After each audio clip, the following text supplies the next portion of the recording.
Alerte, alerte, alerte, alerte, Banakini. Je fais cette vidéo, il est minuit, nous sommes ici en Guangzhou, nous sommes en Chine, dans un aéroport. Donc on a liga qui était dans la vidéo, on a pris sa vidéo message, on a lancé vidéo si content, on a un mot pour ba yebi singango, ce qui va yoki que n'a pas dit message au gars que nous avons un problème. Il y a des ministres qui ont été empoisonnés ici. La minute au tozo loba. Na autant il a vu nos kombo moko. Le ministre Watoum, ministre Oazali, ministre ya industrie, ministre ya petite et moyenne entreprise, Batieli Poison. Sur la liste, il y a deux autres ministres. Il y a aussi les membres du cabinet du chef de l'État. Oh, il y a ministre Watoum na lobby parce que j'ai déjà des informations sûres. Oh, on a Moussou Soupezali sûr, mais il faut na commandant na Kinshasa na vérifier pour na pour la ministre de je veux dire les journalistes d'investigation. Il faut toujours vérifier les informations. Mais je suis sûr de ce que je vous dis. Le ministre Watoum a été empoisonné ici en Chine. Na minute on a zo banabino na yebi na kombo ya moto empoisonné qui est pour ba chinois ba yebi singa yango. Voilà, salutations le plus fraternel à tous les amis de la MAT. Salutations le plus fraternel à tous les sympathisants de la MAT. Bienvenue encore une fois de plus dans la MAT officielle. Merci à tous les amis qui se sont abonnés dans la MAT officielle. Merci aussi à tous ceux-là qui vont nous rejoindre dans la grande famille à la MAT officielle. Merci. Merci de vous savoir assez nombreux au son de ma voix. Merci de nous soutenir à de près ou de loin. Laisse que la paix qui surpasse toute intelligence garde vos cœurs ainsi que vos pensées. Merci beaucoup. Laisse que la bénédiction de l'ombre 6 à 22 à 27, je paraphrase. Ainsi vous mettrez mon nom sur mon peuple et je le bénirai. Que la bénédiction d'en haut ainsi que d'en bas découle de vos vies, partout où vous vous retrouvez à ce net moment. Merci beaucoup. Merci à tous les amis de la MAT. Abonnez-vous encore une fois. Ça nous fera du bien. Voilà. Bien-aimés, aujourd'hui, nous allons encore partager tous ensemble, toujours dans notre cadre Parlons RDC. Nous allons partager et sans plus tarder, de quoi allons-nous nous entretenir aujourd'hui. Nous allons parler RDC, nous allons évoquer un point sur l'ancien Premier ministre, M. Matata Ponyo, qui réclame au gouvernement une somme colossale. Il réclame son argent auprès du gouvernement de la République. Voilà. Donc, moi, je crois que c'est terrible. Nous sommes dans une nation où même les anciens politiciens, c'est-à-dire les anciens membres du gouvernement, voilà, les anciens membres ou bien les anciens ministres réclament à la nation des sommes d'argent. Mais nous allons un peu lire un article là-dessus pour voir, voilà, ce qu'a été le propos de, voilà, M. Matata Ponyo. Alors, après cela, nous allons encore évoquer un cas de virus au niveau toujours, cette fois-ci, c'est au niveau du Rwanda. On parle d'un virus, comment dirais-je, Marburg. Au niveau du Rwanda, il y a un virus qui apparaît, Marburg. Je ne sais pas si nous avons bien prononcé cela, c'est en anglais. Voilà. Et ça, on signale déjà que le virus risque de traverser du côté de la République démocratique du Congo. C'est-à-dire qu'au jour le jour, nous continuons à vous informer pour vous dire que soyons aux aguets. La guerre n'est pas seulement la guerre des armes, mais il y en a aussi une guerre où, comment dirais-je, on utilise maintenant les labos. Voilà. Une guerre bactériologique qui est maintenant mise en place, où les armes que vous ne voyez pas, mais qui circulent et qui occasionnent autant de morts, de victimes. Voilà, donc c'est de ça qu'il s'agit. Nous allons aussi parler de cela. Voilà. Après, il y a quoi encore? RDC. Voilà, nous allons aussi évoquer, comment dirais-je, la réaction de la chef de la MONUSCO qui a réagi par rapport à la situation dans la RDC. Elle estime que pour elle, la situation de la RD Congo ne peut en aucun cas, ne peut pas seulement se régler du côté du Rwanda, contrairement à la décision des Nations Unies. Autrefois, nous avons présenté des éléments, nous vous avons dit que la Nations Unies a interdit comment dirais l'action militaire à la RDC. Ils ont même déclaré en disant il n'existait pas l'action militaire. Pour le cas de la RDC doit poursuivre, comment dirais-je, des dialogues au niveau de Luanda. Mais cette fois-ci, nous allons écouter aussi, nous allons voir la réaction du représentant illégal, le numéro 1 de la MONUSCO à ce net moment. Nous allons parler de cela. Voilà. D'accord. Donc, c'est un peu ça. La mort aussi de Mutombodi Kembe. Nous allons jeter un œil concernant la mort de Mutombodi Kembe. Voilà. Ensuite, nous allons aussi évoquer un sujet sur les Asbel qui dénoncent la révision constitutionnelle en République démocratique du Congo. Nous connaissons tous cette affaire de la révision dont les médias en parlent déjà. Donc, ça chauffe un peu de gauche à droite, cette histoire de la révision constitutionnelle. Nous allons évoquer aussi cela.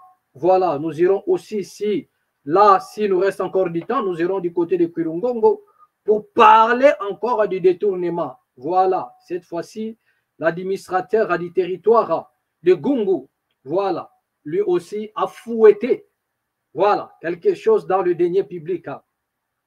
Kinshasa, voilà, Daniel Bumba remanie la direction générale des recettes de Kinshasa. Nous allons aussi en parler s'il nous reste encore un peu de temps. Voilà, bien aimés, sans plus tarder, nous allons un peu revoir la vidéo de tout à l'heure. Nous allons un peu revoir cette vidéo et après nous allons discuter. Regarde. Ceux qui auraient au poison, qui est déjà hôpital Noki. Il y a 4 autres ministres. Mais na kopesa bino bakombo na bango tout à l'heure quand j'arrive à Kinshasa. Na kopesa bino bakombo ya conseiller moko ya chef de l'État. Oza na katia dossier wana ya kotia ministre Watum Poison na directeur général Moko na Mabouina azana katia COP. Parce que Mabouina azali na coopération azana deal na ba directeur général ya ba entreprise publique. Oza azali ko déstabiliser pouvoir ya Kinshasa. Je vais vous dire les raisons pour lesquelles ce ministre a été empoisonné et les autres ministres. Et je vais vous dire quelle cabale Bazali ont monté contre RDC. Nicolo Yosolingo voyagé la chef de l'État. Zala et Kenge ou Kenge l'attaque au liabilia liate. Gouverneur Morope na yo ki komo na yo, ba empoisonna ki yo. D'accord. Donc voilà. Là vous venez de suivre Maïs Chibangu qui nous parle depuis la Chine. Bien aimé, pas trop de commentaires à faire. Vous venez d'écouter ces messieurs qui a parlé en disant que voilà, il cite même le nom du ministre qui a été empoisonné. Selon lui, ce ministre, il y en a pas mal de ministres qui ont été empoisonnés. Vous comprenez, c'est-à-dire que la liste est un peu longue. Maïs Chibangu a parlé en disant que dès son retour à Kinshasa, il va faire des investigations encore pour mettre à la disposition, je ne sais pas moi de qui, les noms des personnes, de ministres empoisonnés. Mais jusque-là, il affirme qu'il connaît même les noms de la personne qui a empoisonné ce ministre-là. Parce que les Chinois, ah là là là là, RDC, vraiment, à un moment donné, lorsque nous voyons des choses comme ça, bien aimé, ça fait pitié, quoi. Ça fait pitié. Il y a des gens qui veulent réduire le pouvoir du président Félix-Antoine Tshisekedi. Je ne sais pas moi, à une boulangerie du quartier, là où on fabrique des pains, c'est-à-dire qu'on connaît c'est lui le gérant, et le gérant, il est là avec ses pires petits comme nous avons l'habitude de dire. Ne réduisez pas la RDC à une simple boulangerie par votre manière de faire des choses. À un moment donné, on se pose la question. Lorsque ce monsieur parle, Maïs Chibangu, lorsqu'il est en train de parler, il est mandaté par qui? Donc en RDC, tout le monde peut se donner des luxes de parler à la place du gouvernement, de parler à la place des autorités compétentes, de parler à la place même de Patrick Mouyaya, de parler. Donc à un moment donné, on ne comprend plus rien du tout. Même si vous êtes recruté dans le service du renseignement. Mais ce n'est pas de cette manière-là qu'on fait le renseignement. Donc, vous faites même la pire honte des renseignements qui existent dans le monde. Ce n'est pas de cette manière-là. Et c'est la qualité comme ça qui jette de l'opprobre dans la nation en croyant faire bien, mais il ne fait pas bien. Ce n'est pas de cette manière-là qu'on peut transmettre le message. Donc, c'était pour lui comme si c'était de l'eau à boire. Et regardez un peu lorsqu'il est en train de s'exprimer. Vous sentez que c'est du Zacharie Babaché. Donc, le vieux Zacharie, regardez le travail que vous avez fait. Vous avez détruit l'appareil intellectuel de certaines personnes. Regardez comme ça une personne. Donc, il dit, un ministre a été empoisonné. Donc, la personne mieux placée pour que la Chine puisse informer ses Maïs et Tchibang. Mais posez-vous la question, qui est Maïs et Tchibang dans le gouvernement? Qui est Maïs et Tchibang en République démocratique du Congo? Un ministre est empoisonné. Ce n'est pas le porte-parole Patrick Mouyaya qui nous informe, mais c'est un certain Maïs Tchibango qui c'est des journalistes d'investigation. Mais lorsqu'un journaliste fait des investigations, n'est-ce pas, il doit transmettre l'information auprès des autorités compétentes. Mais quel est ce genre de journaliste d'investigation? Il a des infos et il passe à la télé, il passe, c'est-à-dire que sur je ne sais pas moi quoi, dans des réseaux sociaux, il est en train de parler. Mais qui sont les autorités qui ont attesté cette information? Parce que lorsque vous faites les investigations doivent être attestées. Moi, je crois que c'est ça la démarche. Mais regardez un peu en RDC, où on peut s'élever comme ça, des gens qui autrefois parlaient, étaient des chroniqueurs de la musique, qui autrefois parlaient, je ne sais pas moi, comment dirais-je, de mœurs, d'autres choses. Mais aujourd'hui, ils s'autoproclament journalistes d'investigation. C'est au Congo où nous avons des journalistes des investigations qui ne sont pas approuvés. Ces investigations ont été, c'est-à-dire ont été approuvées par qui?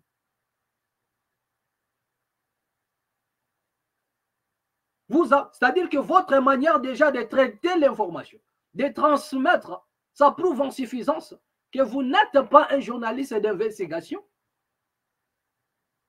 Mais vous êtes, je ne sais pas moi, un YouTuber ou bien un TikToker, je ne sais pas moi quoi, c'est de la même façon. Parce que c'est de la même manière que les TikTokers, les YouTubers traitent les infos. C'est-à-dire qu'il prend seulement ce qu'il a écouté, il vient balancer dans les réseaux sociaux. Personne n'est là pour, c'est-à-dire que jauger un peu cette information ou bien traiter la chose. Personne n'est là pour approuver. Lorsqu'une personne passe sur TikTok, les TikTokeuses, là, ceux qui font de bruit dans les TikTok ou bien partout dans les réseaux sociaux, il n'y a personne pour approuver tout ce qu'ils disent. Et vous faites la même chose. Mais après, on nous dit, après vous êtes là à dire aux gens que je suis un journaliste d'investigation. Mais déjà, ce que vous transmettez comme information, qui a approuvé ça? Parce que dans l'investigation, lorsque vous avez des éléments, vous devriez être en connivence avec les autorités compétentes. Mais regardez la personne qui transmet les infos. Lui-même, il est en train de dire que non, qui sont à Kinshasa, parce qu'il faut préciser. C'est-à-dire qu'il n'a rien comme précision. Mais regardez un peu les gens qui veulent un peu jeter encore de l'opprobre sur la nation. Et il dit, c'est-à-dire en même temps, il balance, croyant faire des biens. En même temps, il est en train de détruire le président de la République, de détruire, comment dirais-je, la délégation du président de la République. Il dit que Mikolo Sokolimo voyage dans le président de la République. Ça, là, attention. Donc là, maintenant, il faudrait se méfier. Regardez comment est-ce qu'un homme, au travers son discours ou bien son message, il veut maintenant créer un climat de méfiance, un climat de peur, de la méfiance dans, comment dirais-je, la délégation du chef de l'État. Après, il s'est dit, journaliste d'investigation. À un moment donné, je me pose la question, qui vous donne ces droits? Qui vous donne ces droits? On peut se lever comme ça, on connaît tout le monde. Maïs Tchibango, tu es connu des Congolais. Bien avant même que le président de la République soit au pouvoir, les gens ils connaissent vos œuvres. Il y a des gens qui ont vos témoignages depuis la cité, depuis là où vous vivez. Il y a des gens qui ont vos témoignages, ne vous en faites pas. Les témoignages de vos comportements, les témoignages de votre manière de faire des choses. Même là où vous bossez, autrefois. Donc, à un moment donné, calm down. Ne venez pas comme ça. Ça dit que vous crachez même, ça dit, vous créez un climat de la méfiance, un climat de la peur dans la délégation du chef de l'État, soi-disant journaliste d'investigation. Et je me pose la question. Donc, Patrick Mouyaya, monsieur Patrick Mouyaya est là en train d'écouter Maïs Tchibangou. Et l'homme de ses sacs. Donc, tu es là aussi, monsieur Christian Bossembe, et tu es là en train d'écouter aussi Maïs Tchibangou. Et ça n'est pas. Ça dit que le monsieur, en transmettant, il ne sait pas qu'il est en train de créer un climat de la méfiance dans la délégation du chef de l'État. Il est en train de créer un climat de peur dans la délégation du chef de l'État. Donc, qu'est-ce que ce monsieur insinue? C'est que dans la délégation du chef de l'État, il y a des bandits, il y a des criminels, il y en a des gens qui empoisonnent les gens dans la délégation du chef de l'État. Est-ce que cette information peut être publiée comme ça? Est-ce qu'on peut parler comme ça? Est-ce qu'on peut parler comme ça? Même s'il faudrait, on veut se faire, je ne sais pas, on veut se faire aimer de force par les chefs de l'État. Même si on veut quémander des postes, même si on veut se faire moina malam ou moina botosi, ou bien recruter dans les renseignements. Ce n'est pas ça, messieurs. Le renseignement, ce n'est pas comme ça. Vous discréditez même le service des renseignements. Et c'est la qualité là qui jette de l'eau propre sur les renseignements. Après, les gens, ils vont clasher sur les renseignements. Or, en réalité, les éléments qui composent les renseignements, ils n'ont pas la qualité. Ils n'ont pas la qualité. Et les preuves, ils sont là. Est-ce que c'est de cette manière qu'on peut traiter une information? Est-ce que c'est de cette manière? Après, M. Maïs Tchibangou, vous avez pris les micros un jour comme journaliste, je ne sais pas moi, chroniqueur, je ne sais pas moi quoi. Mais est-ce que c'est comme ça qu'on peut transmettre des informations liées à l'État? Est-ce que c'est comme ça? Que non, le ministre. C'est-à-dire que c'est comme s'il était au marché. Donc, le ministre va empoisonner, donner les awana, parce que les Chinois, ok, il n'y a pas de problème. Donc, ici, moi, j'en appelle aussi à la conscience de toutes les autorités compétentes. Donc, attendez l'arrivée de Maïs Tchibangou. Maïs Tchibangou a la preuve, c'est-à-dire que de tous ces empoisonnements-là. Donc, comme il a les noms de celui qui empoisonne les autres, donc il va se présenter auprès des autorités compétentes et il va dire les noms. Il va donner les noms de celui dont les Chinois lui ont, comment dirais-je, indiqué. Parce qu'il a dit explicitement que les Chinois ne ba yebi singaï, na yebi na kombo ya mutuan. Donc, moi, je crois que les preuves, ils sont là. Mais c'est Maïs Tchibangou, une fois au Congo, les autorités doivent l'interpeller, pas pour l'arrêter, mais pour aider les autorités à démanteler ces réseaux-là qui s'est mis en œuvre pour empoisonner le membre de la délégation du chef de l'État. Donc, Maïs en connaît un peu plus. Il doit aider le gouvernement, il doit aider les autorités compétentes à démanteler ces réseaux, ces systèmes-là, de tous ces bandits-là qui se sont engagés à empoisonner les gens. Donc, c'est comme ça. Donc, nous allons suivre cela auprès. Nous allons voir ce qui sera la suite. Il va regagner la nation. Donc, attendons voir ce qui va se passer. Je ne sais pas s'il est déjà au Congo, je ne sais pas. Mais là, nous sonnons encore la trompette pour dire que non, cette affaire ne peut pas, on ne peut pas tourner la page. Donc, dans le jour qui arrive, je crois bien que M. Constant Moutamba va faire quelque chose. M. Constant Moutamba, parce que cela engage aussi déjà la justice. C'est-à-dire que la justice va s'élever pour permettre à ce que ces réseaux soient démantelés. De tous ces gens-là qui empoisonnent les gens, qui empoisonnent le ministre congolais. Vous comprenez? D'accord. Donc, c'est un peu ça. Voilà. Qu'est-ce que nous avons sur Mutombo Dikembe, NBA? Voilà, l'homme qui, le grand défenseur NBA qui nous a quittés. Voilà, nous allons lire quelque chose. Voilà. Quand Mutombo Dikembe évoquait la RDC, malgré que j'habite en Amérique, j'avais toujours le souci d'aider le Congo depuis que j'étais enfant. Ça, c'est Mutombo Dikembe. Mutombo Dikembe, ancien pivot congolais, figure emblématique de la NBA et véritable icône du basket, s'est éteint de suite d'un cancer du cerveau ce lundi 30. Voilà, 30 septembre, au-delà de sa carrière sportive, il était profondément attaché à son pays. Voilà, à son pays d'origine, la République démocratique du Congo.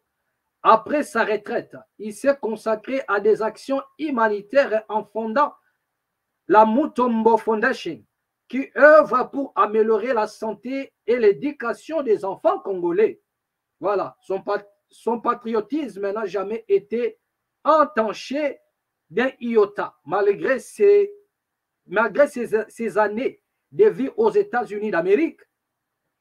Ses moments de gloire et sa richesse à Kinshasa en août 2022, une de ces dernières fois, il évoquait son amour pour sa nation, la République démocratique du Congo, ce qui l'a poussé à des actions concrètes pour ses compatriotes. Voilà. Je n'ai jamais oublié mon pays d'origine, qui est le Congo, malgré que j'habite en Amérique. J'avais toujours le souci d'aider le Congo depuis que j'étais enfant. Voilà, parole de l'ancien pivot de la NBA, Mutombo Dikembe. Voilà, merci. Le message est passé. Nous partageons la douleur à la famille de l'illustre disparu, M. Mutombo Dikembe. Voilà, ça n'est allé. Voilà, que les très hauts consolent la famille de Mutombo Dikembe. Merci beaucoup. Voilà, nous allons poursuivre. Nous allons poursuivre avec les infos. Voilà. Poursuivons avec l'info de Mutombo Dikembe. Tac, tac.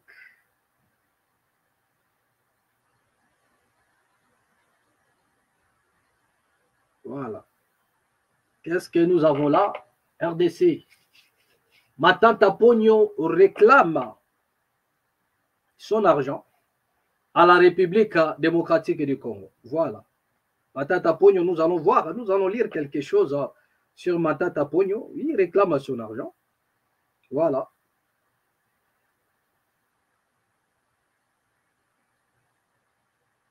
Matata Pogno qui réclame son argent à la République démocratique du Congo. Voilà. Qu'est-ce qu'on nous dit par rapport à Matata Pogno? Le message bègue un peu. Voilà. Actualité RDC. Attendez, nous cherchons cette info.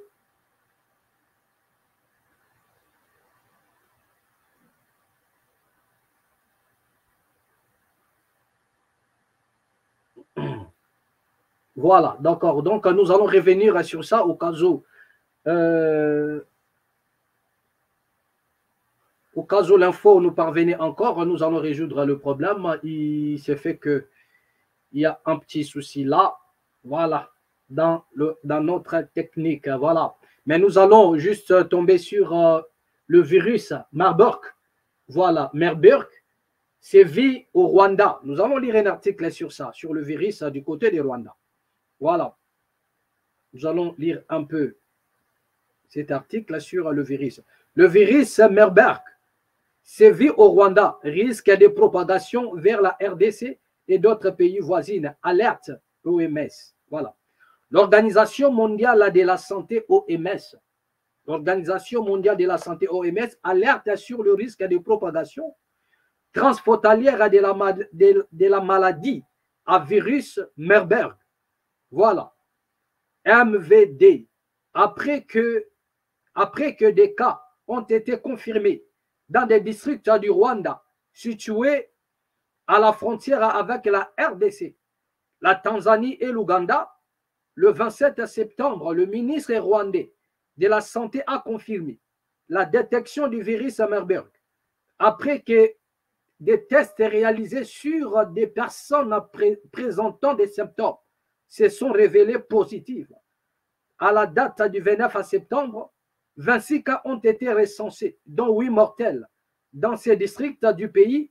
Parmi les personnes touchées, plus de 70% sont des agents de santé travaillant dans des établissements hospitaliers de la capitale à Kigali. Il s'agit de la première fois que le Rwanda est confronté à une épidémie de la MVD, une maladie extrêmement virulente et proche du virus Ebola. Le gouvernement, avec les solutions de l'OMS et ses partenaires, a intensifié la recherche de contacts et suit actuellement environ 300 personnes susceptibles d'avoir été exposées au virus. La situation est d'autant plus préoccupante que la maladie pourrait s'étendre aux pays voisins. Les cas ont été signalés dans des régions frontalières avec la République démocratique du Congo, la Tanzanie, l'Ouganda. L'OMS estime que la propagation du virus au niveau régional est élevée, même si les risques mondiaux restent faibles. L'OMS a mis en garde contre les risques que représente cette épidémie, notamment dans un contexte où la capitale Kigali, point névralgique des échanges avec plusieurs pays d'Afrique de l'Est, pourrait contribuer à la diffusion du virus. Un contact suspect a déjà voyagé à l'étranger, mais aucune contamination supplémentaire n'a été signalée. Voilà. Le virus Marburg se transmet par contact direct avec des fluides corporels ou des surfaces contaminées, et les travailleurs de la santé figurent parmi les plus vulnérables à raison de leur exposition accrue.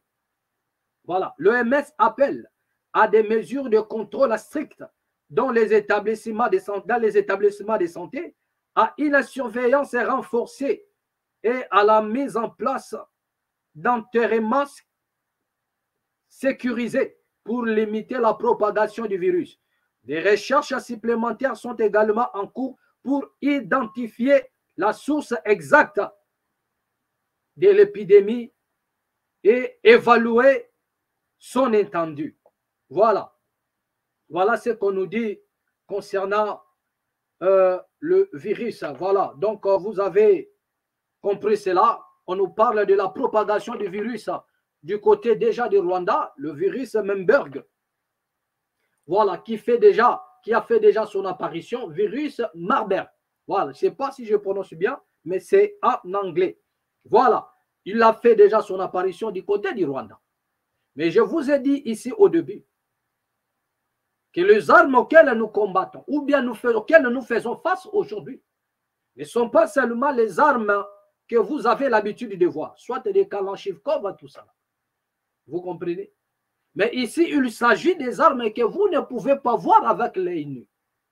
Donc, il est évident que la population puisse multiplier un peu la prudence, la vigilance, allais-je dire. Vous avez intérêt à multiplier un peu votre vigilance, bien-aimés. L'air est tellement grave. L'air est tellement grave. L'air est tellement grave.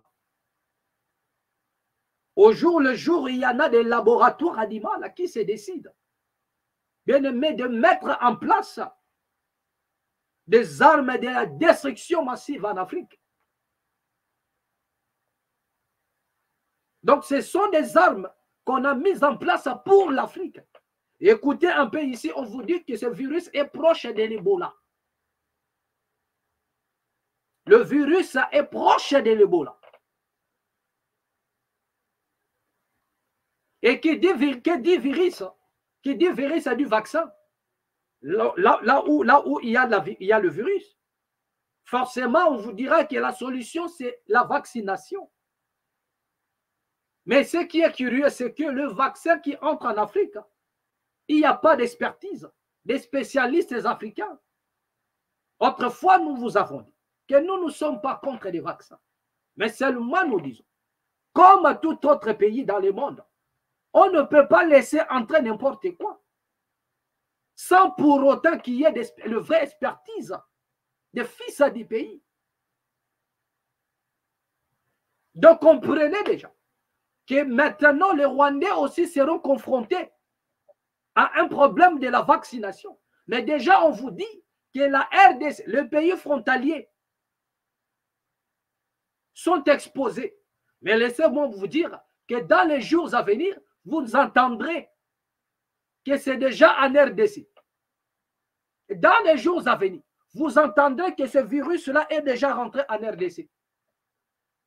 Mais lorsque vous écoutez maintenant des conditions, on vous dit, même c'est-à-dire quoi?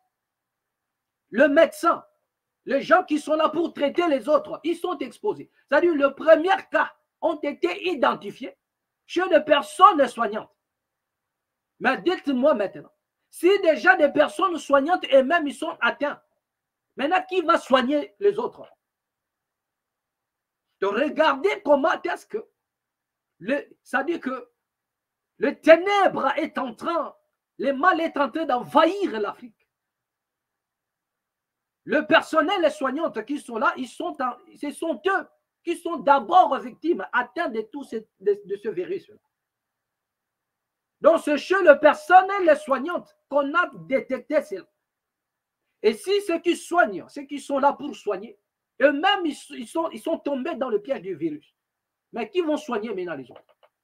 Donc, imaginez un peu les catastrophes. Mais déjà là où c'est-à-dire que comment ça se transmet, vous venez d'écouter la lecture que nous avons. C'est-à-dire que même là où toi tu t'étends, une fois tu y es, c'est-à-dire qu'une fois tu es atteint, même l'endroit où tu es là, cet endroit devient dangereux. Donc même l'endroit peut contaminer. Parce qu'une fois tu es quelque part, le milieu est contaminé. Donc si toi maintenant tu n'es pas prudent, tu tombes aussi dans la contamination. Mais dites-moi maintenant, qui va traiter qui? Qui va traiter qui maintenant? Si ceux qui sont censés traiter les gens, eux-mêmes, ils sont contaminés. Maintenant, croyez-vous qu'il y aura d'autres personnes ou bien des bénévoles vont accepter de venir là-bas? Croyez-vous que les bénévoles vont accepter de venir exposer leur vie au risque d'être contaminés et mourir? Donc, la vaccination doit s'imposer. Et je vous ai dit, n'oubliez pas que Maître Gims a dit non à la vaccination. Maître Gims a dit non à la vaccination. Maître Gims a dit non à la vaccination. Il ne voulait pas être les parrains pour venir vacciner les gens en Afrique. Il a dit non. Mais à l'heure où nous parlons, nous avons des politiciens qui ont accepté de recevoir l'argent et de laisser entrer le vaccin. Nous avons dit, nous ne sommes pas contre les vaccins, mais ce que nous exigeons à nos autorités de faire l'expertise de tous ces, comment dirais-je, vaccins.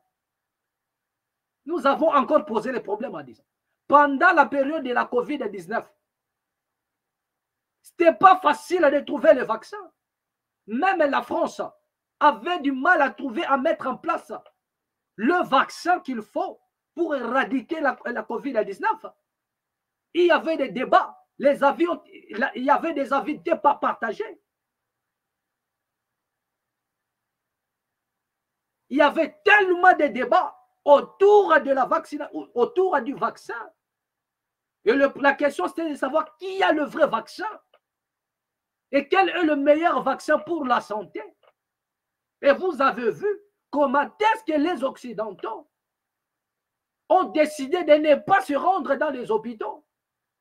Vous avez vu comment certaines personnes ont refusé, ils ont accepté même de perdre leur boulot parce qu'il y a des endroits où c'était conditionné. Vous n'êtes pas vacciné, vous n'allez pas travailler. Mais il y a eu des gens qui ont accepté de perdre le boulot et ne pas recevoir ce vaccin. Et c'était légitime pour eux de contester dès lors que le vaccin faisait un problème déjà. Et il y avait des débats à la télévision. Les avis étaient départagés. Donc, c'est normal. C'est-à-dire que nous aussi, nous pouvons faire autant. L'Afrique n'est pas... Il n'y a pas de cobayes en Afrique. Le Congo n'est pas un pays de cobayes. Là où il faudrait tout essayer à chaque instant, à tout moment. Non.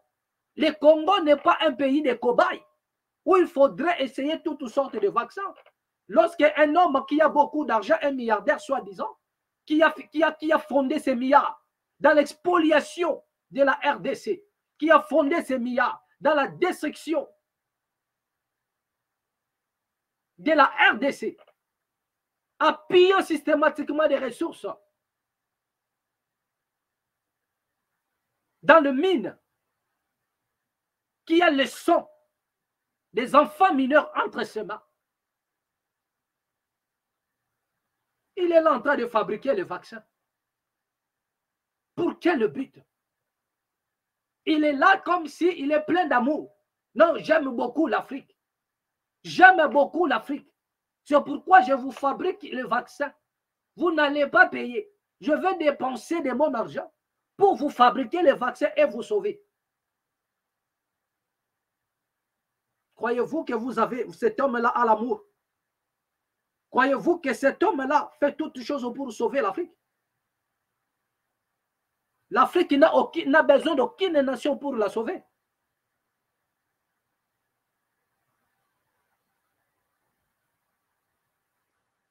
L'Afrique va se sauver elle-même. Elle n'a pas besoin d'une nation. Mais le problème est que nous avons des politiciens corrompus qui ont accepté de vendre l'honneur de leur nation pour des billets de banque, qui ont accepté de livrer leur population, de sacrifier leur population pour des billets de banque, des pauvres ignorants. Vous n'irez nulle part avec tous ces billets. Tôt ou tard, vous en allez, vous vous en irez seul, sans même un billet de banque. Peut-être même, avant que vous ne tirez votre révérence, on va vous les arracher. Parce qu'il y a eu des présidents qui ont été des milliardaires au pouvoir, mais qui n'ont même pas fini milliardaires. On les a tout arrachés. Souvenez-vous de Bokassa. Bokassa était milliardaire, mais il est mort comment? Il est mort pauvre. Même aucun membre de la famille de Bokassa n'a bénéficié même d'un iota. Aucun membre. Peut-être vous oubliez si facilement. Aucun membre de Bokassa. Après tout ce que Bokassa a fait à certains présidents du monde que vous connaissez là, après tout ce que Bokassa, l'empereur Bokassa a fait, il a donné ce qu'il fallait donner, le meilleur de sa nation. Il a donné. Il a même préféré que son peuple dorme affamé pour donner, pour nourrir à d'autres bouches. Il l'a donné, mais il a fini comment? Quel est ce membre de la famille de l'empereur Bokassa qui a bénéficié de la richesse de Bokassa? Il n'y a personne. Personne dans la famille de Bokassa qui a bénéficié de la richesse de l'empereur Bokassa. Il n'y a personne. Regardez le président Omar Bongo. Omar Bongo, avec toute sa richesse, mais il est mort comment? Qui est donc le membre de la famille du feu président Omar Bongo Ondimba, qui a bénéficié de la richesse? Même Yaya Ali, lorsqu'il a eu le pouvoir, il a tenté, après la mort de son père, il a tenté d'aller réclamer la richesse de son papa. Donc on lui a présenté, voilà les problèmes. Si tu veux récupérer cela, accepte d'entrer en procès. Accepte le procès à la place de ton père. Donc pendant que son père était là, on ne nous a pas parlé d'un procès contre lui. Mais après sa mort, voilà, on présente, voilà, il avait des dossiers dans la justice. Accepte à sa place. Si tu gagnes, tu gagnes. Si tu perds tout. Mais il avait compris qu'il ne peut en aucun cas gagner. Il ne peut pas gagner. C'était une manière de tout arracher. Donc ce n'est pas vous qui allez bénéficier d'une richesse quelconque. Non. Vous vous en irez seul. Tout ce dont vous avancez aujourd'hui, bien aimé, ce n'est que le manger et le boire qui est pour vous. Les immeubles, des villas, c'est-à-dire tout ce que vous possédez, des avions, des yachts. Bien aimé, je vous répète encore, que vous en irez seul. Peut-être vous ne serez pas encore morts. Tout, on va vous les arracher. Mobutu avait des bateaux. Mobutu avait des avions. Qu'est-ce que Mobutu n'avait pas? Mobutu avait des villas à la Côte d'Azur. Qu'est-ce que Mobutu n'avait pas en matériel? Mais est-ce qu'on peut nous présenter encore ce qui appartient à Mobutu aujourd'hui? Quel est le membre de la famille de Mobutu qui en a bénéficié? Qui, même pas ses enfants, les Nzanga Mobutu, ils sont là. Citez-moi les richesses de Mobutu que Nzanga en a bénéficié. Il n'y en a pas.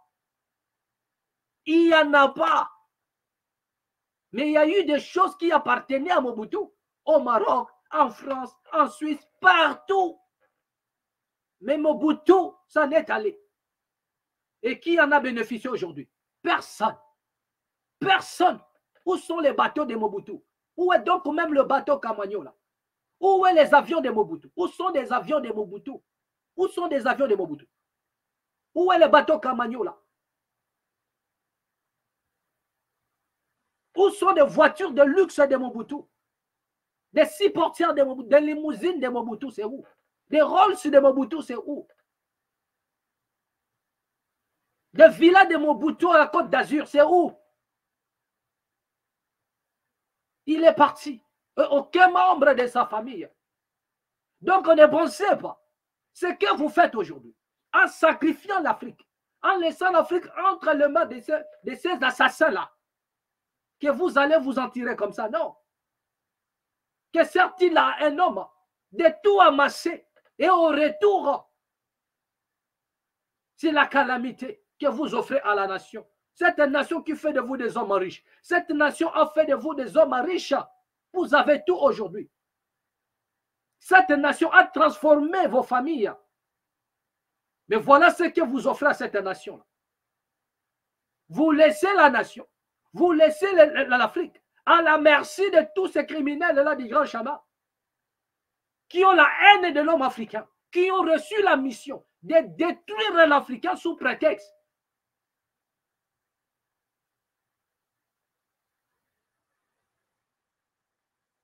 Qu'il y a plus de monde. Nous avons dit, si le monde aura plus de 7 milliards, comme on nous dit des calculs, voilà, on est beaucoup, on est beaucoup. Je vous ai rappelé ici, le dénombrement du peuple, c'est parmi les plus grands péchés que Dieu dans la Bible a frappé David.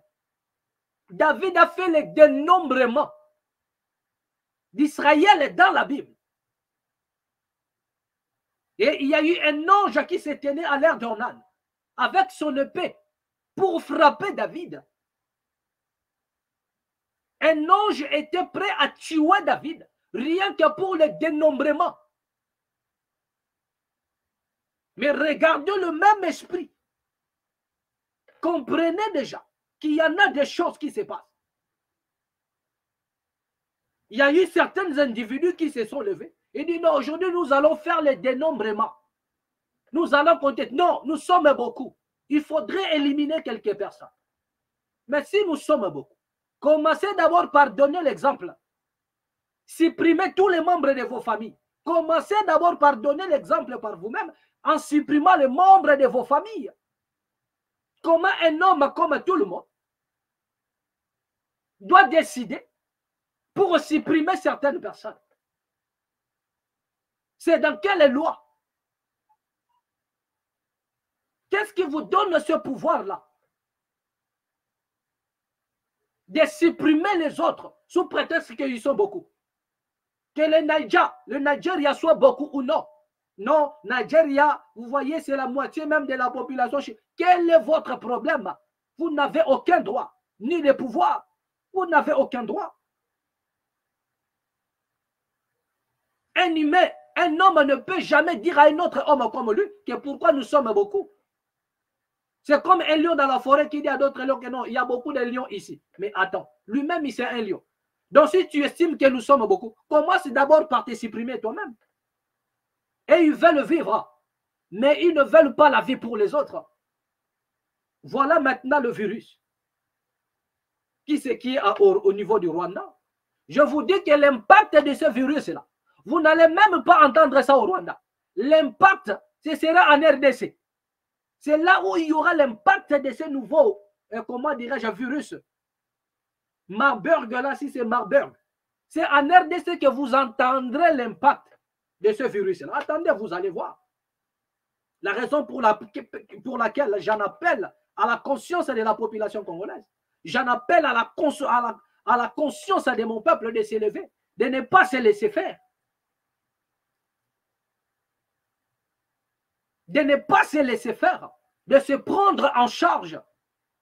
J'en appelle à la conscience de la population congolaise de s'élever pour y faire face. Les ennemis de la population, les ennemis de l'Afrique qui se sont levés, ils ont décidé cette fois-ci, de gré ou de force, on doit les éliminer. Je vous ai dit, ce qui s'est passé pendant la COVID-19 est resté une dette morale. Donc l'Afrique doit payer. L'Afrique doit payer de gré ou de force. Pendant la COVID, il y a eu des problèmes de la vaccination. Le vaccin posait un problème. Ce n'était pas chose facile. Mais la question que nous posons, aujourd'hui, on nous parle de Mpox, mais par quel mécanisme ils ont trouvé la vaccination? Pendant qu'on nous dit que Mpox est dangereux, mais comment avez-vous fait pour trouver si facilement la vaccination? Alors que pendant la COVID, il s'est posé un problème. Mais du coup, waouh, nous avons la vaccination. Du coup, waouh, on doit vacciner. Nous disons, il faut qu'il y ait le contre-expertise de tous ces vaccins. Que les Congolais exigent la contre-expertise des vaccins qui entrent en RD Congo. Et que tous les pays africains fassent autant. Nous ne refusons pas qu'il y ait la vaccination. Mais nous disons, avoir confiance au vaccin n'exclut pas le contrôle du vaccin. Vous n'allez pas nous interdire, vous n'allez pas imposer les gens la vaccination et les interdire l'expertise. Et l'interdire aussi d'en douter, parce qu'il n'y a rien qui prouve. Il n'y a rien qui prouve. Il faut qu'il y ait la contre-expertise de tous ces vaccins qui n'entrent en RDC ou en Afrique, dans un pays quelconque. Les Africains, réveillez-vous, exigez la contre-expertise, que les autorités africaines se réveillent. Je vous ai dit que vous pouvez tout amasser. Aujourd'hui, vous êtes enfant chéri de telles nations, de telles superpuissances. Mais demain ou après-demain, ils vont vous rejeter.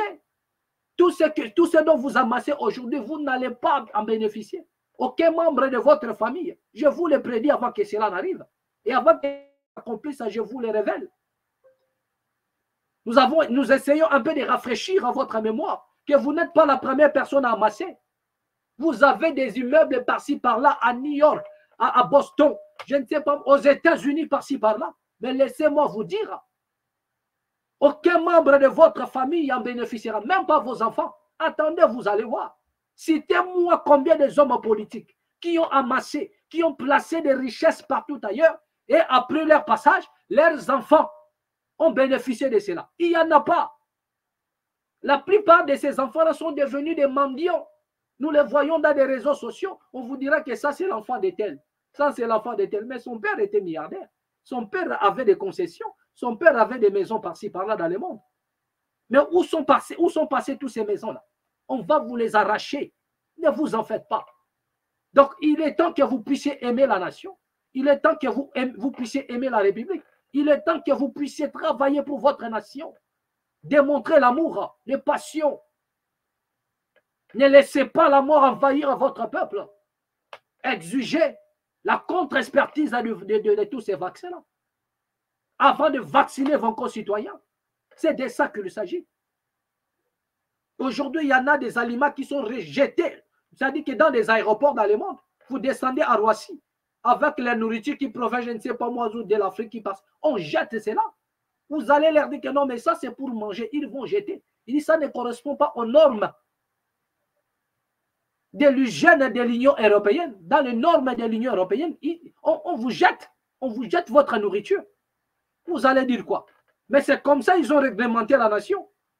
Mais pourquoi ne pas emboîter les pas? Faire aussi pareil. Ne laissez pas n'importe quoi entrer.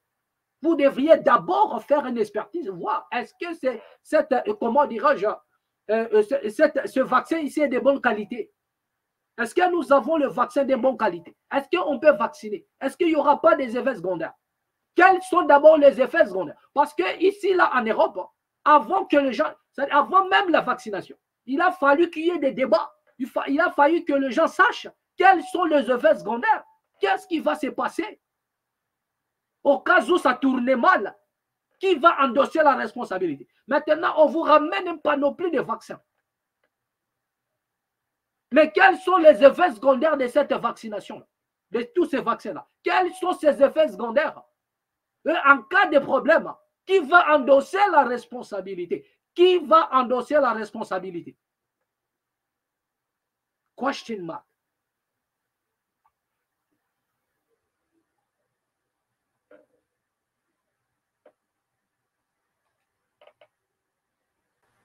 Voilà, d'accord. Donc, clame le paiement de 1,9 million de dollars américains au gouvernement pour des études réalisées par son cabinet.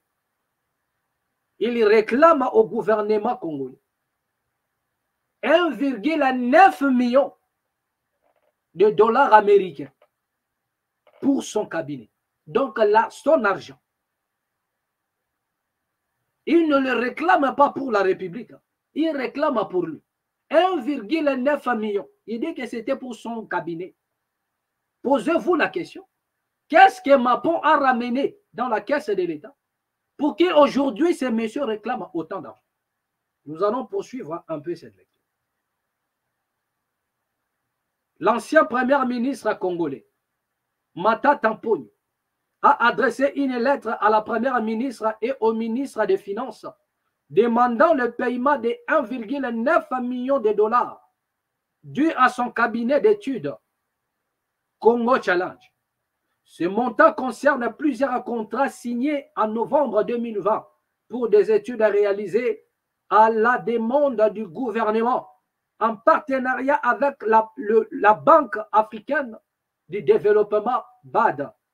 Dans sa lettre, Matata Ponyo accuse l'ancien premier ministre des Finances, Nicolas Kazadi, d'avoir, voilà, lui aussi, il veut jeter son honneur en pâture, d'avoir volontairement refusé de procéder au paiement pour des raisons politiques, en raison de sa candidature à l'élection présidentielle de 2023.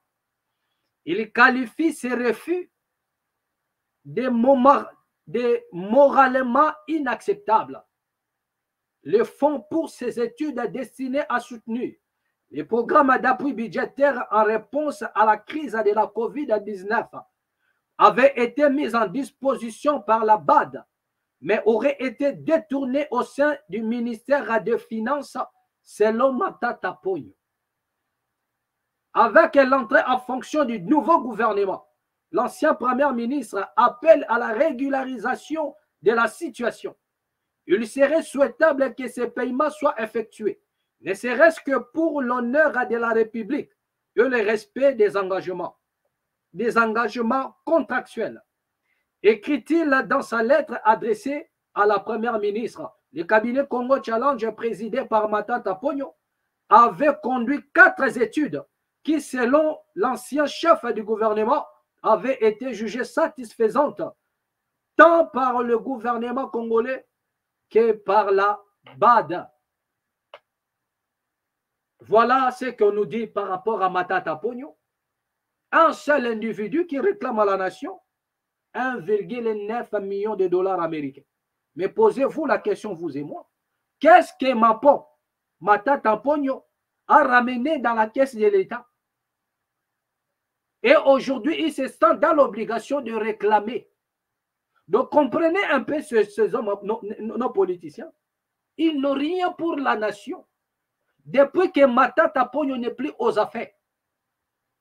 Pourquoi, depuis lors, il n'avait pas dénoncé? Pourquoi, dès lors, ces messieurs n'avaient pas dénoncé cela? Lui aussi, il arrive pour jeter l'honneur de Nicolas Kazadi en pâture. Il réclame à 9 millions de dollars. Et il donne des raisons. La raison pour laquelle M. Nicolas Kazadi n'a pas procédé au paiement, parce que Mapon avait postulé. Matata Ponyo s'était engagé comme voilà, candidat à la présidentielle. Ça, c'est la raison qui a poussé Nicolas Kazadi de ne pas procéder au paiement. Lui et son cabinet ont mis en place tous ces moyens financiers. Et aujourd'hui, il le réclame. Qui ne sait pas que Matata Ponyo s'est enrichi au gouvernement? Étant premier ministre, Matata Ponyo s'est enrichi. Et comme nous sommes dans une nation où l'on ne fait pas l'expertise, où l'on ne fait même pas un état des lieux, où l'on ne sait pas celui qui devient premier ministre, qu'est-ce qu'il a et qu'est-ce qu'il n'a pas? Non. Quelqu'un devient premier ministre aujourd'hui, demain ou après-demain, on commence à voir des immeubles partout qui lui appartiennent, mais on ne sait pas le poursuivre pour qu'il nous démontre en suffisance que réellement, tout ce qu'il a aujourd'hui fait, c'est avec l'argent de son salaire. Même s'il a construit des universités, même s'il a construit des universités, ce ne sont pas des universités de l'État. L'université que Mapon a construit chez lui là-bas, ce n'est pas pour l'État. Donc cela n'empêcherait jamais à l'État de poursuivre un homme pareil. Vous avez construit, c'est une bonne chose. Mais on doit remonter un peu la filière. On doit essayer de voir dans votre gestion. Est-ce que vous avez mérité tous ces biens-là? Tout ce dont vous possédez aujourd'hui en matériel, est-ce que c'est avec votre salaire? Même si vous prenez aussi le cas de Fumumpa, Muzito, qui ne connaît pas que ce monsieur est riche, qui ne connaît pas qu'il a des maisons partout.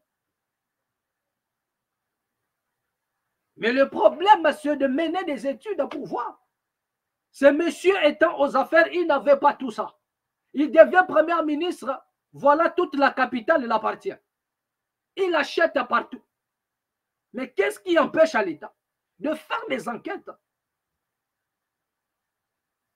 pour que ces gens-là prouvent en suffisance qu'ils ont mérité les biens qu'ils possèdent aujourd'hui? Bon, nous comprenons aussi l'état de la nation. Nous n'avons pas encore atteint ce niveau. Parce que même ceux qui vont faire ce genre d'études, eux-mêmes, ils sont pétris. Ils sont trempés dans les corruptions. Donc, la raison pour laquelle ils ne peuvent pas faire. Mais nous allons voir un élément concernant Matata Ponyo, qui réclame à la République aujourd'hui 1,9 million de dollars américains. Voilà. Nous sommes ici en 2020. Écoutez. Matata Ponyo est accusé en 2020 par l'inspection. Matata Ponyo est accusé en 2020 par l'inspection générale des finances de détournement des deniers publics à hauteur de 205 millions de dollars américains et d'association des malfaiteurs durant son mandat de premier ministre.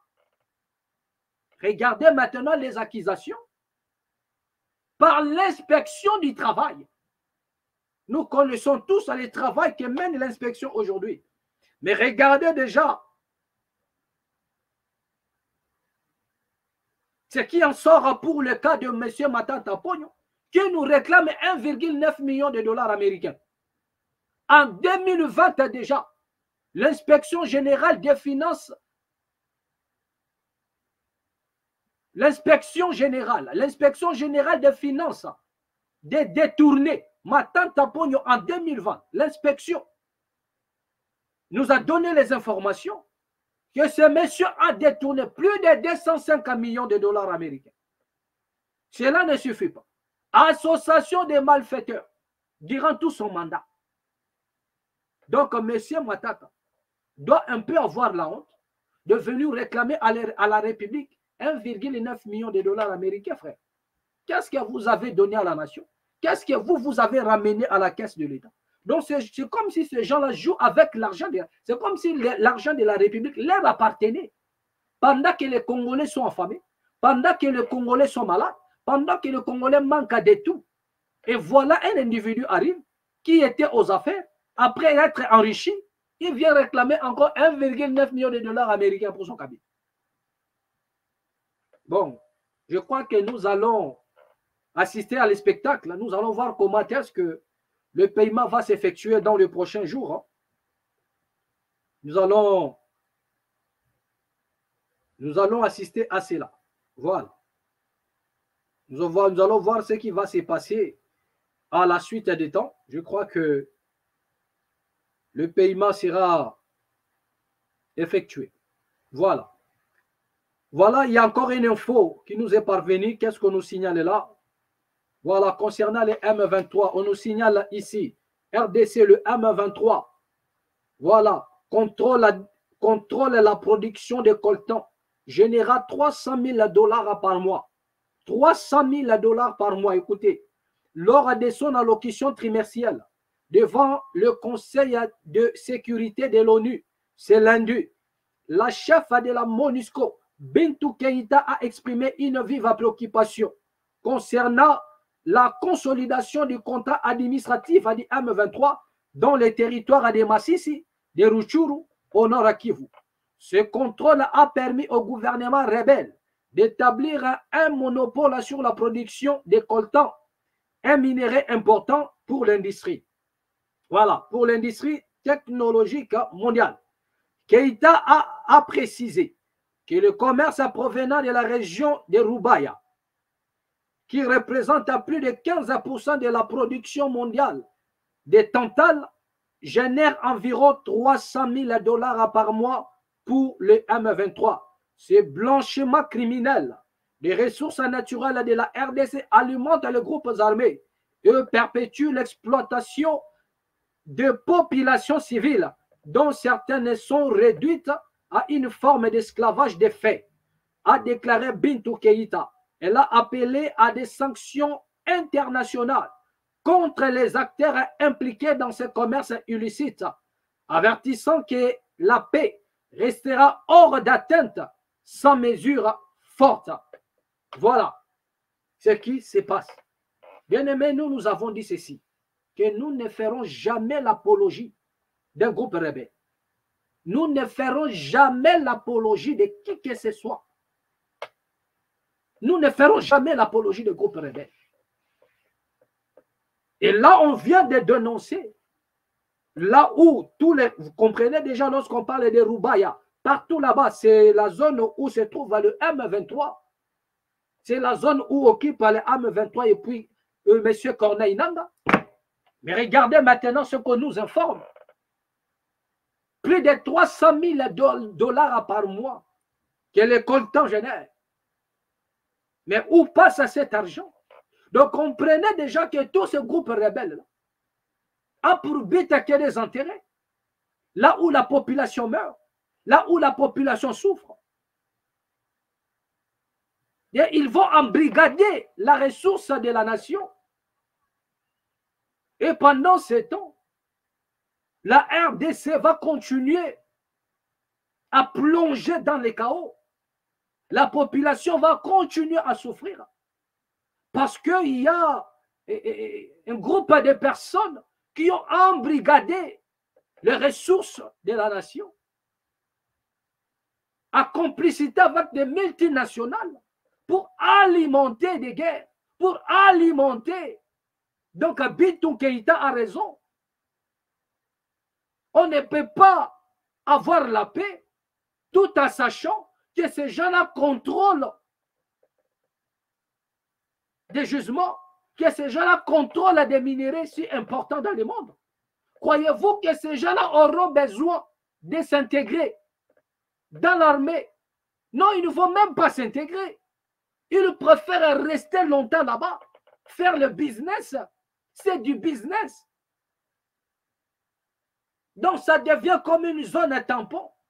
Voilà, il y a une trêve. Il y a une trêve humanitaire. Que chacun reste dans son camp. Et vous, vous êtes là, continuez à nous donner la nourriture. Continuez à nous donner. Continuez à piller les coltans. Continuez. Ils ont pris les goûts.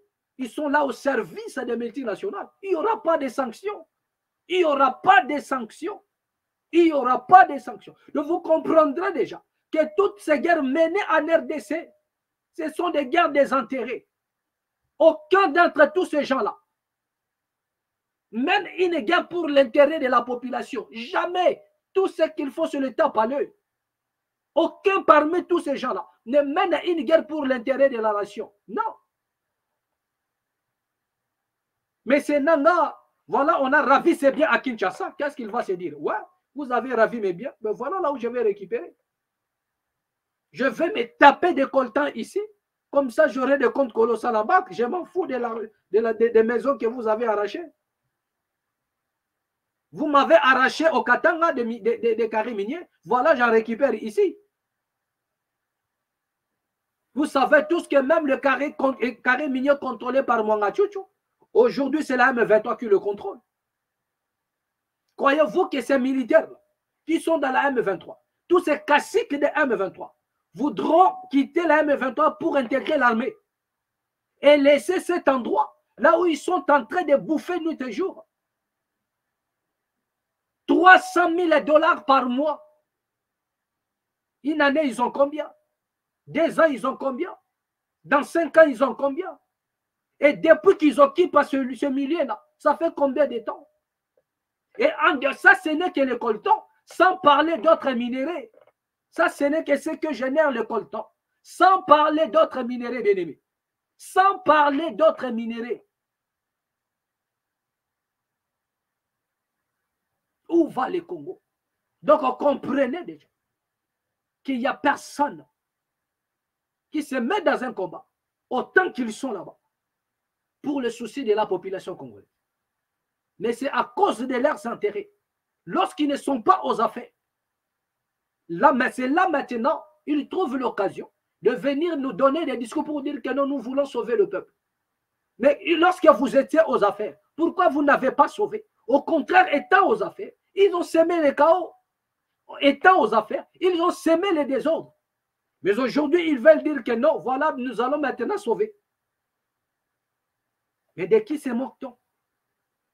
Donc, un peuple congolais réveillé.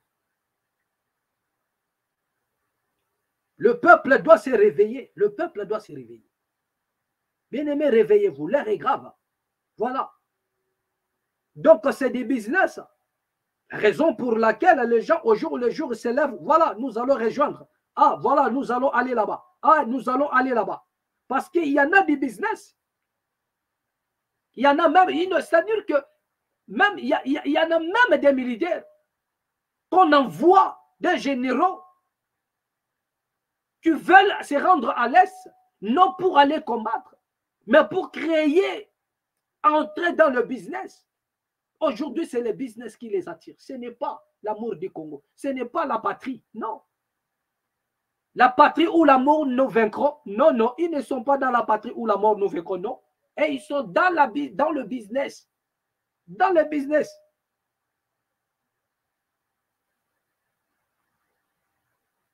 Et ils sont dans le business. Ils ne sont pas dans l'histoire de la patrie ou la mort nous vaincront. Non, non, non, non. Et ils ne sont pas dans ça. Mais Bintou Keïta a tout décrit.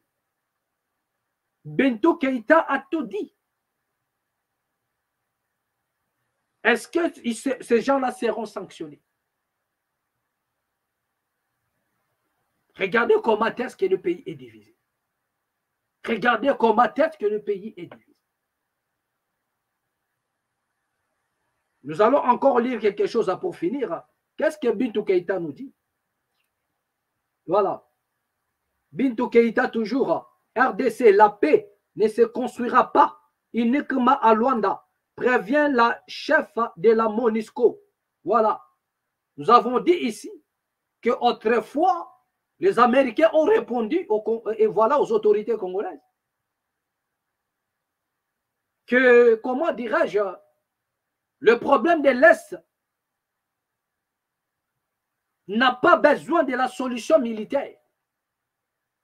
Il n'y a pas une solution militaire pour l'Est de la République démocratique.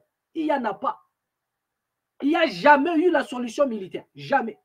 C'est-à-dire que sur leur table, c'est-à-dire qu'ils n'envisageaient pas une solution militaire.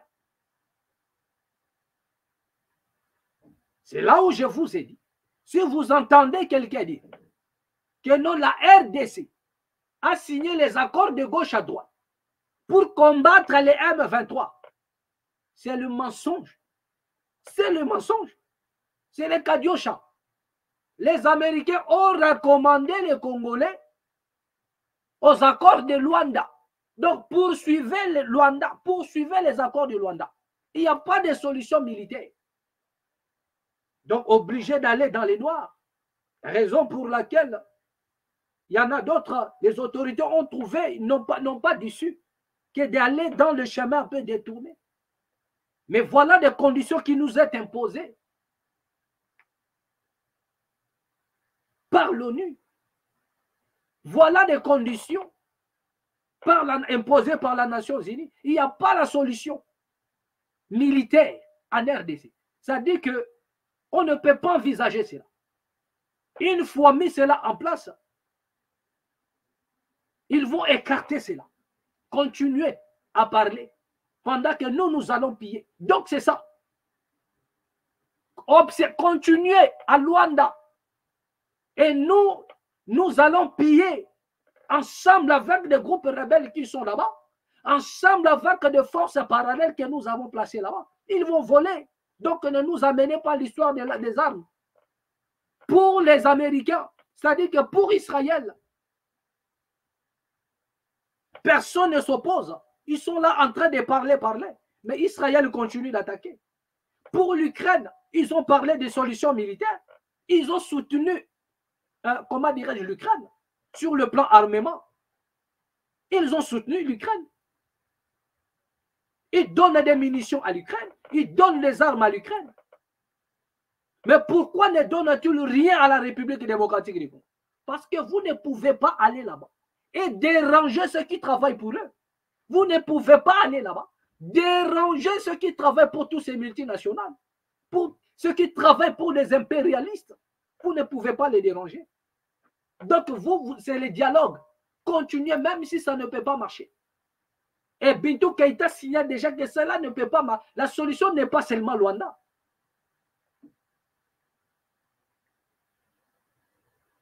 La chef de la MONUSCO, Bintou Keïta, a averti lundi devant les conseils de sécurité de l'ONU que la paix en République démocratique du Congo ne se construira pas uniquement à Luanda.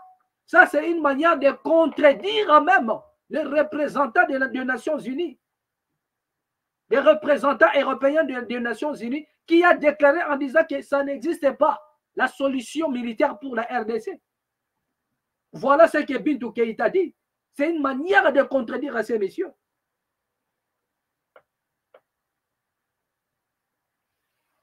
Voilà. La paix en République démocratique du Congo ne se construira pas uniquement à Luanda. En dépit des progrès réalisés dans le cadre de la médiation menée par l'Angola pour réduire les tensions entre la RDC et le Rwanda. Bien que la cessation des hostilités entre la RDC et le Rwanda, annoncée le 30 juillet, ait entraîné une baisse notable des combats, la paix ne pourra être atteinte sans des efforts concrets sur le terrain. Voilà. Sans les efforts concrets sur le terrain, il n'y aura pas la paix. Donc, c'est que cela veut dire. Bintou Keïta veut dire seulement aux Congolais. Si vous ne vous battez pas, hein, si l'armée congolaise ne se bat pas pour chasser les envahisseurs, pour mettre fin à cela, si le Congo ne s'engage pas dans une guerre véritable pour mettre fin à ces choses, ne pensez pas un seul instant que c'est le pourparler de Luanda qui viendra mettre la fin à tout ce qui se passe là-bas. Ça, c'est la révélation des initiés que Bintou Keïta vient de balancer. Voilà. Voilà. D'après elle, le processus de Luanda initié sous la médiation du président angolais Joao Lourenço reste une opportunité cruciale pour la résolution des tensions. Mais selon la responsabilité onusienne, la paix durable en RDC nécessite aussi un investissement local.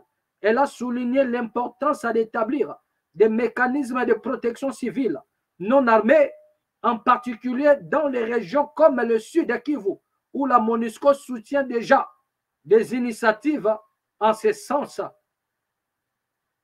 Au niveau militaire, Mme Keïta a indiqué que la MONUSCO continue d'assurer la protection des civils en Ituri et au nord Kivu, notamment autour de Goma et Sake, en collaboration avec les forces armées et FARDC.